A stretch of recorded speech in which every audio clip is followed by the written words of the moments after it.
It's the last qualifying session of the 2024 season. I don't know what I'm going to do without Formula One on the weekends, guys.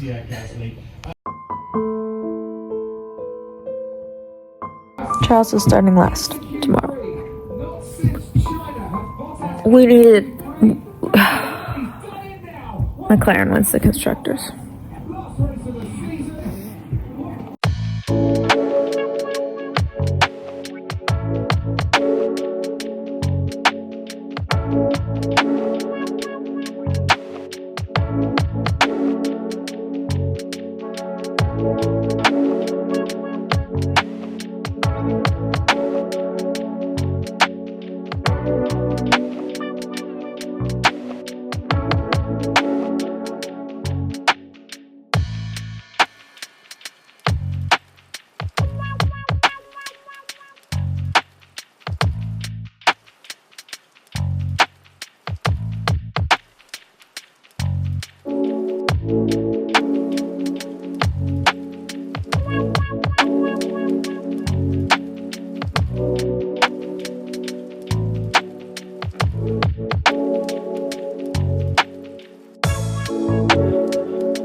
Time for the nightly skincare routine, and I have been using The Ordinary's hyaluronic acid on my non-retinol and exfoliating nights, and I've been really enjoying it.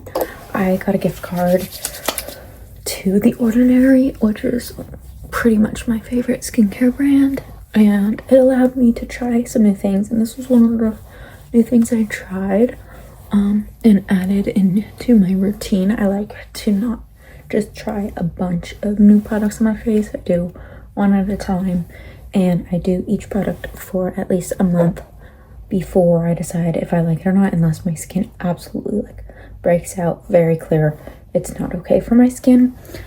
But I feel like my skin can take a little bit to adjust to a product, so if I'm not getting like a immediate rash or anything, I continue using it and just see what difference it makes in a month's time. And I'm not really sure what hyaluronic acid does, but I do know, I really should know, that a lot of people use it in their skincare routines.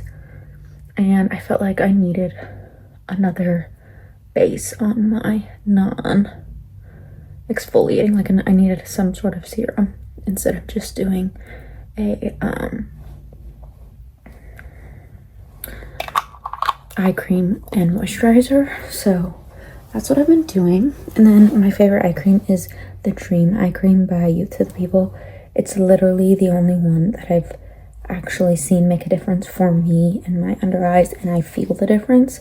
This is the only one that's ever done that for me. And then I think for a little extra moisture, because it's winter, after I let my moisturizer sink in, I'm gonna go in with this face oil, which if you have been following me on Instagram or following my journey on YouTube for a while, you know that I love this stuff and used this almost daily. This has fallen a little bit out of rotation just because I felt like putting a lot of oil on my face. I was really breaking out for a couple months here, and I just was trying to kind of figure out if the oil was maybe keeping bacteria in the skin, or if I was putting too many products on and my skin didn't like that, because I feel like my skin less is more. But I'm not really sure that actually made a difference, so we can reinstate it into the routine. But I feel like sometimes it's like an elimination diet where you have to eliminate something and then add it back in and see what happens, or if anything happens or changes. So that's what I've kind of been doing. There are some products where I know they're tried and true, so I won't have to remove them, but just trying to figure out what my skin is needing from me, because I want to make sure I'm giving it to it. Okay, now I'm gonna wait for that to sink in. I'm not gonna get too anxious. I'm gonna take out my earrings. The other thing is, it is the final race for F1 tomorrow, aka today, the day you're watching this, and Charles is already starting last. And I have a superstition that I essentially curse the team I'm repping. But at this point, can it really get much worse? And can we really get the Constructors' Championship?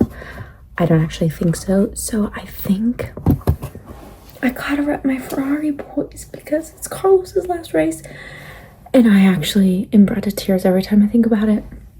Because when I first started watching F1 live and not just Drive to Survive, Ferrari was the team I championed, and it was Carlos and Charles together, and they were my ride or die team. And so this is the first ride or die driver separation of teammates that I've had to endure, of both drivers that I love. It's not like I just love Charles. I love them pretty much equally. Charles is my favorite driver on the grid, but Carlos is very close behind, and so it's just gonna be sad to see Carlos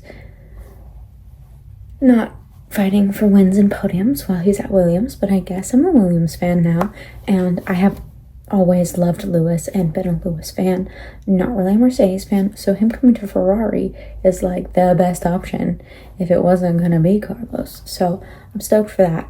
It's bittersweet, but I'm definitely emotional about it just because this sport means a lot to me, and it's grown to mean a lot to me.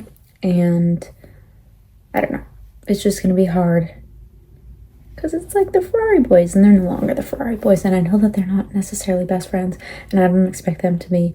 And me saying that they're Ferrari boys doesn't mean everything is kumbaya and perfect. I'm well aware it's probably not, but it still makes me sad because I love both of them so much, and I wish them both so much success. So hopefully Carlos can have a surprise podium or something for Williams. Okay, now that I've blabbered on about my Formula One love for Ferrari,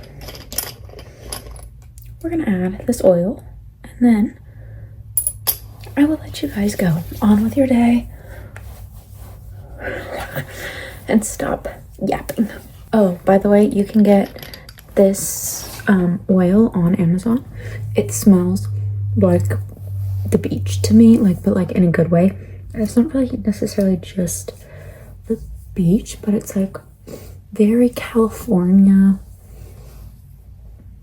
I don't know, to me it just smells kind of like home. So if you want kind of like a coastal beachy scent that's not sunscreen, highly recommend. It's the Body Surf face oil. And I forgot, I have been using the Trader Joe's vanilla lip mask. It's fine. I prefer Laneige. I think it works better, but this, it just lasts longer. This doesn't feel like, it doesn't stay on my lips all night, and I have to like coat more and more on for it to actually sink in and feel like my lips are moisturized in the morning. So I don't love it for that reason, but for the price point, it's great. I'm sure there are other lip products like Rhodes peptide lip treatments and stuff. If I were to use that more consistently, which I really should, in combination with this, I bet you my lips would be way better off. Anyways, I will quit yapping now. Thank you so much for watching. I love you. I'm thankful you're here. Until next time.